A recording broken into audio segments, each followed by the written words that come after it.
What is the most disturbing thing you have ever discovered? It was about 6 p.m. I decided to head out for some dinner. I came home and started to get ready for bed. I was awoken by what sounded like a scream outside my window. My eyes shot open. I watched the curtains move in the breeze as I listened to it echo in the night's silence. My heart was in my throat. I started to calm down when I remembered that foxes made similar noises. I started to drift off when it happened again. This time it sounded closer than the other. I sighed and got up out of bed. I peered out the window towards the tall trees. I peered around but to no avail. I looked at the hardwood floor for a second then looked back up. Behind a tree around 100 feet away I saw something move. I gasped and then closed the window. I ran back to bed and hid under the covers. The reason for my panic was a story my grandpa told me when I was 14. He told me about a creature called a skinwalker. It can disguise itself as an animal or human and make sounds like a scream or mimic the voice of a loved one or friend to drag you in. He described it as a large humanoid creature with dark skin and no hair. The only way it could be stopped was to shoot it with a silver bullet. I stayed under the covers for about 10 minutes. There have been no screams since then. Over time I started to calm down. I had to use the bathroom so I got up and walked towards the door. I stopped moving for a second to itch my ankle when I heard a whimper outside. I froze. It sounded like a dog or some other small animal. I thought, stop being a wuss. It's probably just a dog or something. Skinwalkers aren't even real, you idiot. I snapped out of my haze and continued to the bathroom. Before returning to bed I peered towards my front door. Something was blocking the window. There is a porch light so I could tell something was there. I thought that maybe it was a desk I ordered that might have shown up sometime after I went to sleep. I watched the mass for about 5 seconds when my heart dropped. I watched as the mass slowly shrank below the window of the door. I started to hear the whimper again. I laid my back behind the wall by the stairs and pulled out my phone. I started to dial the number of one of my neighbors, Paul. I called Paul because he is a professional hunter. He has a lot of weapons so he was the best choice. He didn't pick up the first 2 calls but picked up the third. In a groggy, annoyed voice he said, "What? I need help. There is something at my door whimpering," I said, my voice trembling. This time he sounded more interested. "I'm not sure.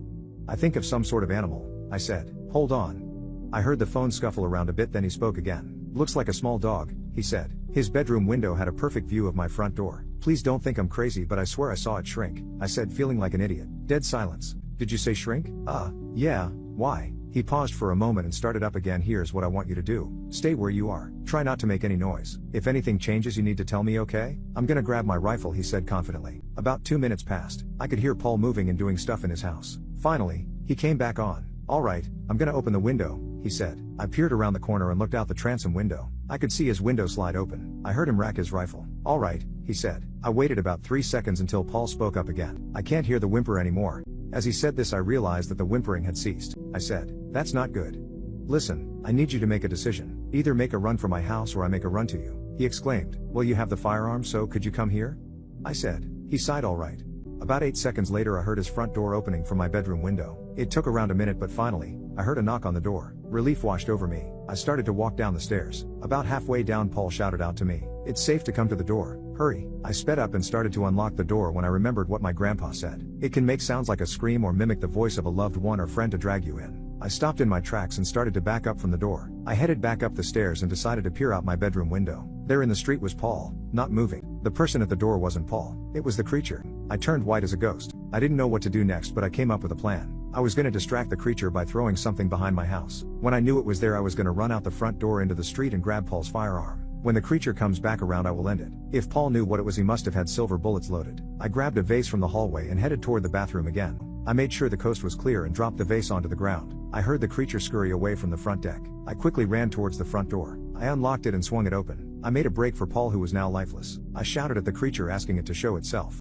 After about 10 seconds I saw it galloping out from the side of my house on all fours. I raised the firearm and unloaded, closing my eyes. The creature was in a fetal position on the ground.